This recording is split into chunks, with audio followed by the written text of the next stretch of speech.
ना झूठ छलकपट बेईमानी करके आए हो, कुछ आपसे नहीं पूछा और आपको शरण में ले लिया, गोद में बैठा लिया और नामदान दे दिया।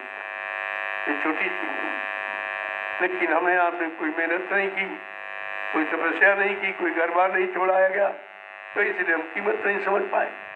जो चीज परिश्रम के द्वारा मिलती है त्याग से, उसकी कीमत, इसलिए त्याग और परित्याग में अंतर करना चाहिए। त्याग सरल है, परित्याग हो सकता, इसलिए त्याग तो हो सकता। हम लोगों ने किया, लेकिन परित्याग, राम ने सीता का त्याग किया लेकिन त्याग नहीं कर पाए, अंत में स्वीकार करना पड़ा। तो नारी धर्म के लिए लिखा है, नारी धर्म और नहीं दूजा, पति और सास ससुर पर पूजा। इसके अलावा उसके जीवन में कोई पूजा का विधान ही नहीं। और आप अगर इस कार्य से वंचित रखते तो आप दोषी हो, आप दोषी माने जाओ। तो आपने सहयोगी बनकर हाथ पकड़ा है, जीवन साथी बनकर आपने प्रतिज्ञा स्वीकार की है। अगर मुकर जाओगे, तुम्हारे जैसा नर्क में जाने वाला कोई दूसरा व्यक्ति नहीं होगा। हमेशा इस पर विचार कीजिए। त्याग हो सकता है, काम का, क्रोध का, लोभ का, मोह का, लेकिन परित्याग नहीं हो सकता। ये बहुत कठिन, और परित्याग करना हमारे लिए है भी नहीं, किसी ने आपको सिखाया भी नहीं, किसी ने कहा नहीं। भूल में परित्याग की भावना आ गई थी। भगवान शंकर रामचरितमानस को उठा के देखिए, शिव संकल्प की मनमाही या तन सती भेंट, लेकिन पश्चाताप की सीमा टूट गई। अंत में नारी नारी है। उसने कहा, अच्छा, उसने भी, पार्वती ने कहा, कोट कोट युग हमारी, बरो सम्मना तो रहो कुमारी। हार गई, हार माननी पड़ी उनको, क्योंकि आपने हाथ पकड़ा है किसी का। हाथ छोड़ना कायरता है, हाथ छोड़ के भागना महापाप है। इसलिए इस विधान को, इस पानी किरण संस्कार को हमेशा मद्देनजर रखना चाहिए। इससे कभी अंत नहीं हो सकता, छोटा मोटा रिश्ता नहीं होता, छोटा मोटा संबंध नहीं होता है। कई जन्मों तक आपको भुगतान करना पड़े। कहाँ भाग के जाओ, आप भाग भी नहीं सकते। इसीलिए घर गृहस्थी परिवार में सबसे बड़ा 16 संस्कारों में सबसे बड़ा संस्कार पाणी ग्रहण संस्कार माना जाता है। पाणी ग्रहण, पाणी माने हाथ, ग्रहण माने पकड़ना।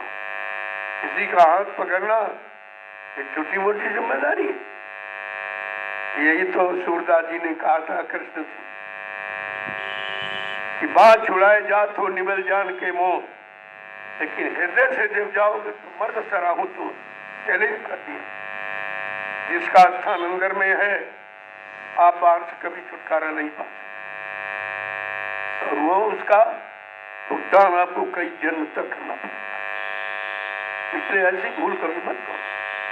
गलतियां होती है परिवार में, मनुष्य गलतियों की खान है, ऐसा नहीं है, लेकिन गलतियों में सुधार भी किया जा सकता। जो अपनी गलती को सुधार करे वो इंसान है, और जो न माने हट करे वो शैतान, उसी को शैतान माना जाता है।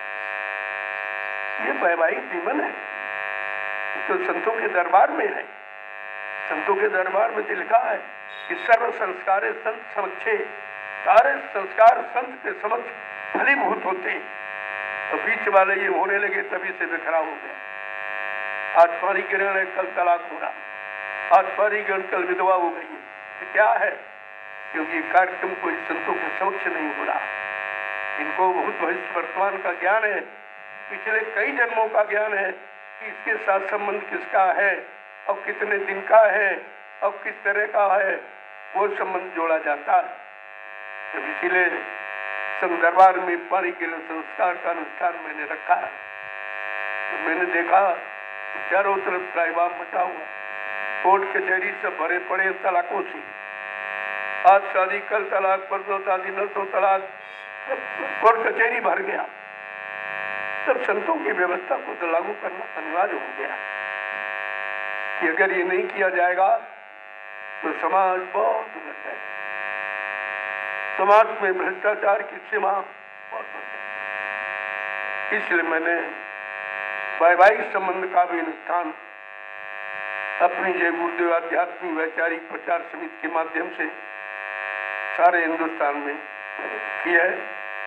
भारत सरकार ने जिसका रजिस्ट्रेशन कराया है, बाकायदे लिखा पड़ी, ऐसे नहीं हंसी मजाक में संबंध होता, एक फार्म लड़की को एक अपने पास रखना, एक सरकार के पास देता, पक्का प्रमाण रहता है।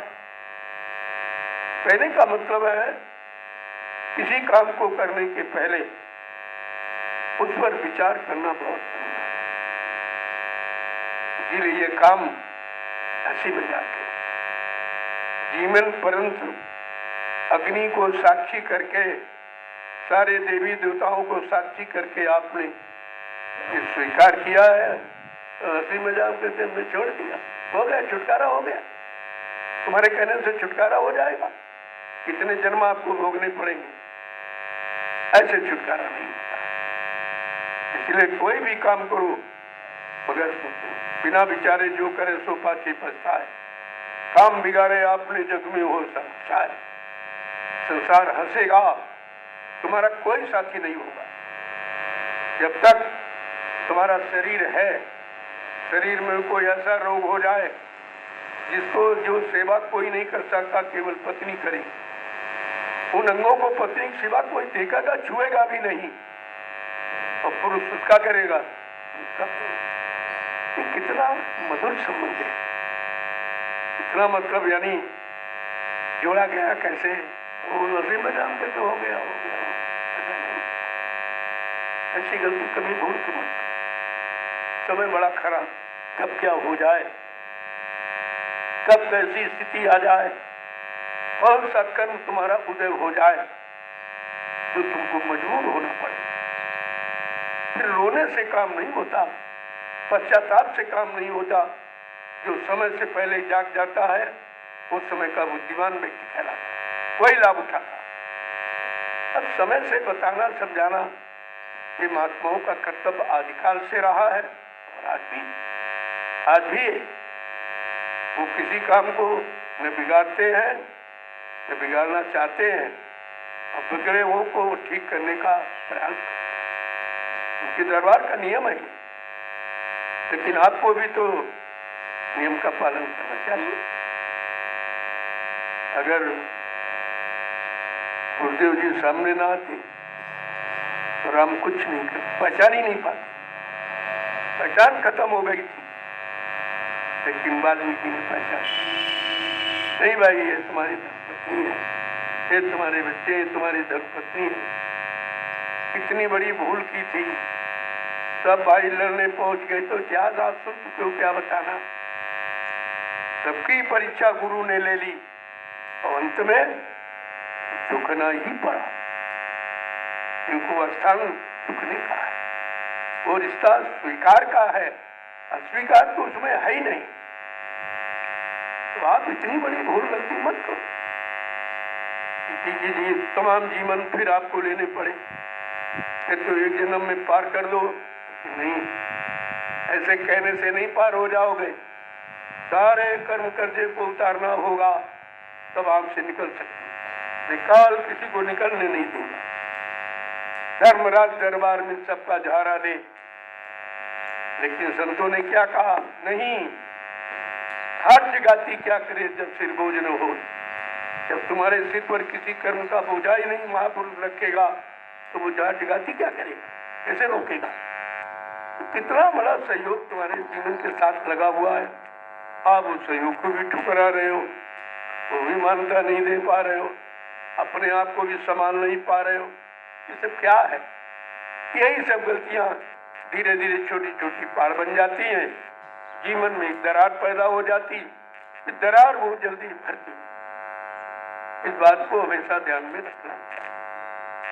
आपको प्रेम करना सिखाया गया, नफरत तो सिखाया ही नहीं गया। दरबार में सच्चे सतगुरु के दुख दर्द मिलाए मिटाए जाते हैं, दुनिया के सताए लोग जहाँ सीने से लगाए जाते हैं। तुम अपने लोगों को ठुकरा रहे हो, कौन सा तुम्हारा आदर्श है? कौन सा गुरु आदेश मान रहे हो? इन वचनों की मतलब यानी इज्जत कदर आप कर रहे हो? ये कहना नहीं है, करना है। ये कहने वाला संत मत नहीं है, संत मत करके दिखाने वाला। जय गुरुदेव, जय गुरुदेव। मैं जिन जिन परिवारों में गया उन परिवारों से हमारा विशेष लगाव है, क्योंकि मेरा वही परिवार तो कोई है नहीं। लेकिन उस परिवार में अगर जाना आना बंद होता है तो कितने दुख की बात है। इतना कष्ट होगा शायद आप विचार नहीं कर, क्योंकि आपने निर्णय को संथलता में लिया है। अगर गंभीरता में लिया होता तो आपको कितना कष्ट होता कि नहीं भाई ऐसा तो बड़ा गलत है, ऐसा बोलना नहीं चाहिए। समाज कुछ कहे, समाज छीटा कैसे करे, आगे आने वाले समय में आप कलंकित हो जाओ तो ये कौन सी तुम्हारी योग्यता है, कौन सी तुम्हारी मतलब विद्वता है।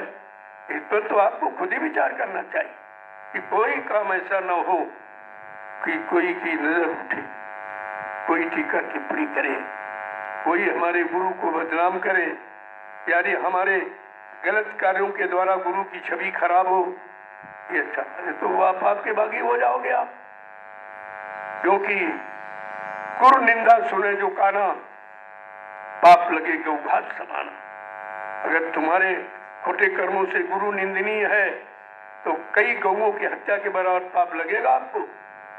इस बात का हमेशा ध्यान रखिए आप, कोई ऐसा कार्य न होने पाए जो हमारा गुरु बदनाम। जय गुरुदेव, जय गुरुदेव, जय गुरुदेव, जय गुरुदेव। नाम किसका, जय गुरुदेव। नाम किसका, जय गुरुदेव। नाम किसका, प्रभु का प्यारा नाम। देखो पूरा नाम बोला, अधूरा नाम किसी को बोलो तो वो कहता हमारा अपमान करता, किसी का अधूरा नाम बोलो अपमान समझता था।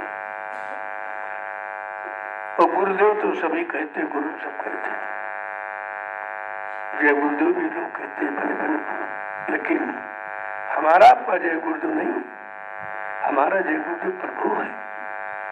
इसलिए जय गुरुदेव नाम प्रभु का पूरा बोला, जैसे बोलो जय गुरुदेव नाम प्रभु का, जय गुरुदेव नाम प्रभु का, ये बोलना है।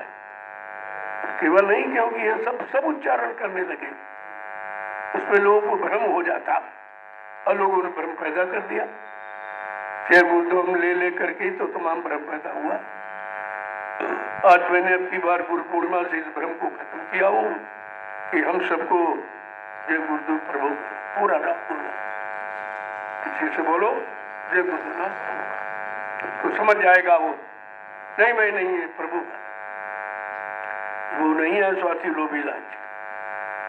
बात को समझा करो, समय समय पर जो हेरा फेरी शब्दों में की जा रही है उसकी जरूरत है।